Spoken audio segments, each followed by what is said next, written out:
themselves, which at its core, you could say, is actually something quite profound. So if you want to perfect yourself, really, you need to fuse your lower self with your higher self. And so that's one of the aspects that we're trying to achieve here. Or in Leo, there's something solar coming into us and becoming more permanent and becoming present in us, and then beginning to have dominion over those appetites and those appetites and certain desires within us. You know, in the East, to just do an Aquarian jump for a second, I mentioned in the East, initiation starts at the coccyx, at the base of the spine. The reason why they don't start at the feet in the East is in some sutras, they actually say there are chakras in the legs that correspond to animalistic urges, to memories of your past life as animals. And so if you activate those chakras, it makes you animalistic. So the idea is you begin here, you awaken the Kundalini and bring this up and develop the higher centers first, and then eventually you open these chakras down here. So the counter of that is in the Western tradition is they don't start at the thing, they just kind of start with cosmic forces and ask these cosmic forces to bring it in and just kind of come down and clean everything out as it kind of goes down. So everything it's just a pure top-down approach. In the East as well, there's also a lot of very profound silent things, like Zen meditation is just pure silence and concentration, and there's lots of Buddhist annihilation and renunciation. It's what they're doing is they're perfecting the microcosm just via the microcosm. Whereas in a lot of Western traditions, it's very interesting because they don't necessarily, you can put in some techniques like that, but it seems what they're doing is they're using certain operations to manipulate energies in the macrocosmic world to have an effect on their microcosm, which is just a very interesting differentiation to make.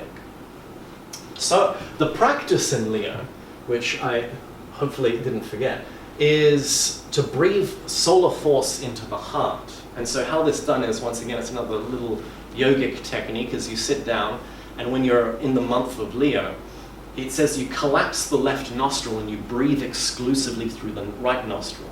But why is that a solar practice? So this is yogic in the sense that if anyone studied yoga and you know about alternate nostril breathing, in yoga they talk about the occult anatomy, how there's two chords, Ida and Pingala. One is solar and one is lunar. And they connect to the nostrils. So by collapsing the left nostril, which is the lunar nostril, you're exclusively breathing energy into the solar port. So in this month of Leo, which in yoga you want to balance, but in the West we just want to go for it. So in this practice in the month of Leo, you're gaining this solar force, a lot of solar force. You're just collapsing the left nostril and breathing exclusively solar force in, and breathing it specific. You're breathing in fire, you're breathing in light, you're breathing into the sun, and you're bringing it to the heart. So that's what happens in Leo. Next is Virgo, the gate of Virgo, which is located in the abdominal region. And Krumhella, when he talks about this, he says, you must do abdominal gymnastics. And he just kind of says you lie in bed and you pulse the abdomen. But he kind of describes it, and I'm like, what he's describing is really the breath of fire, if anyone's done Kundalini Yoga, where the focus is just on the breath going out. So there's no focus on going in, you just breathe out. So you kind of just get this, and you don't even necessarily focus on the breath, it's just on pumping the abdomen in. It's as soon as air comes in, you just push it out. And in Kundalini Yoga, they do this for certain periods of time and certain way. They say it's for beginners to not go over 3 minutes and things like that. So, but in Virgo, you're developing that point, like almost physically. So in doing that, it opens the gate of Virgo. And from this point onwards, we're also bringing terrestrial forces up. We're no longer with purely celestial forces. What this is now the terrestrial forces, which only just came to sink here in Scorpio and just kind of went out whenever we wanted it to, now they actually come and collect here. This is like, in Taoism, in Chinese alchemy, they talk about this being called the Dantian, where it collects all of the qi, or the yin. So you're collecting energy into the abdominal region now by doing that technique. Next comes Libra, the scales. And so this one is a bit of a funny one. In Libra, it says that we imitate the great cosmic scales. So we basically T-pose, like what all the kids do nowadays in their TikTok videos. And then you move your arms like scales. So it says you start with the right. So the right hand goes down. So you begin starting with the right and you just tilt the body slightly. And then you go to the left. And while doing this, of course, you concentrate. While doing this, you breathe. While doing this, you breathe energy into this region. And if you, I don't know, you're good with anatomy, you can turn it into an imaginative exercise and imagine all of those organs, the kidneys, the liver, the spleen filling with light. For a point of reference, the celestial energy is usually seen as white and terrestrial energy is usually seen as red in specific practices like this. That's why you get Rosicrucian, white-red kind of interplay. Next we have Scorpio. And this is where I guess it becomes difficult for single people. But when Krumheller gets here, he basically says, what is Scorpio? Scorpio is the genitals. So then how do you initiate activity into these genitals? And he basically prescribes a type of sexual magic.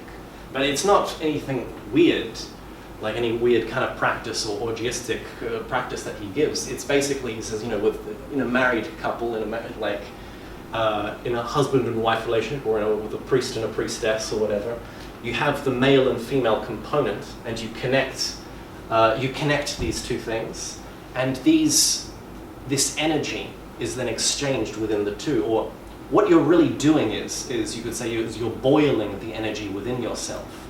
You're using that practice, but it's white tantric practice, which he's basically giving. You're not withdrawing without spilling any energy. So in the month of Scorpio, you practice this. You practice, and obviously, you should do it probably slowly with lots of caresses, and try not to go too fast, fellas.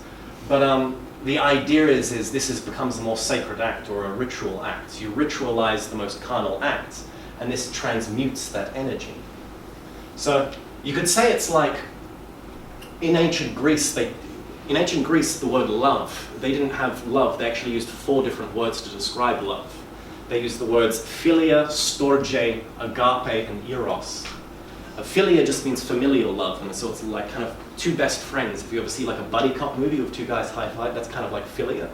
Whereas storge is love without effort. And it said storge is symbolized mainly by when you see a mother and a newborn baby, that's storge.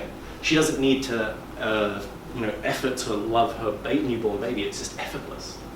Whereas eros is more of that carnal, passionate love.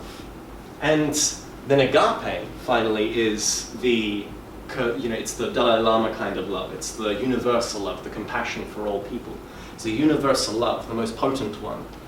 But eros is very interesting because it said, like Plato, when he talks, he basically says in eros is a key of the mysteries, is a key to develop man beyond what he is. So there's this idea in alchemy, you have to steal the gold from Lucifer.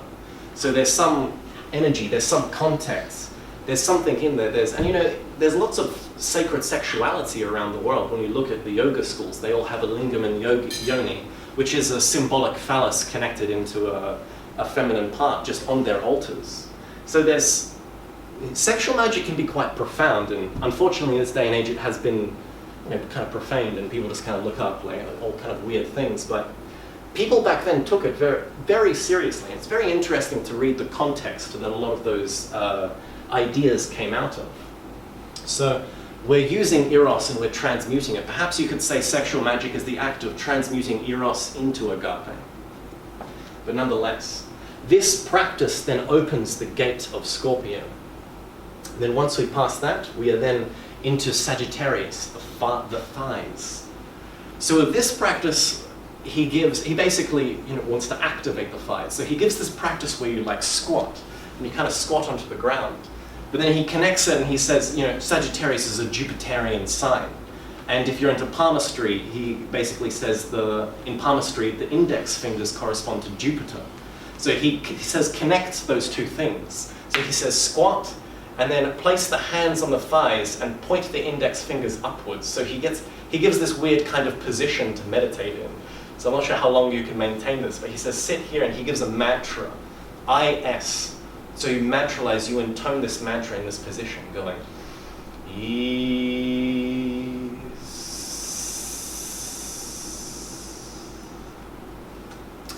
which is very interesting because the mantra E, when it's used, is very Rosicrucian.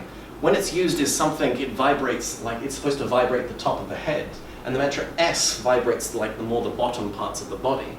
So what he's, in this mantra itself, there's an interplay once again of celestial and terrestrial, of higher and lower forces coming and mixing together in the thighs to activate the thighs.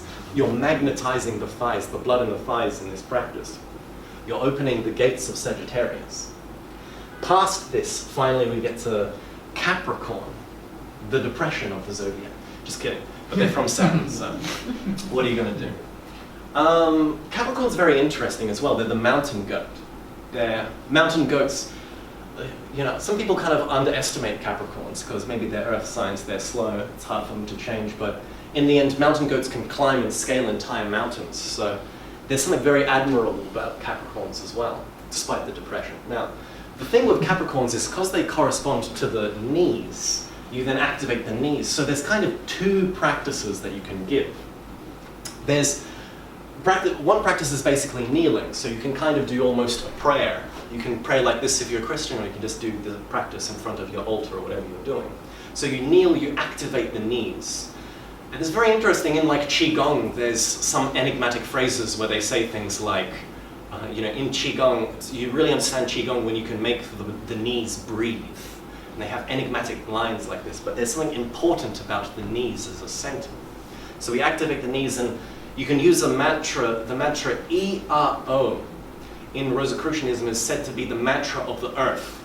The earth isn't just a hunk of rock, the earth is a living being, a spirit, it has its own soul, and so the being of the planet Earth, its mantra is E-R-O. So it's a transmutative mantra, but you also work with the earth, the terrestrial energies coming upwards in this position.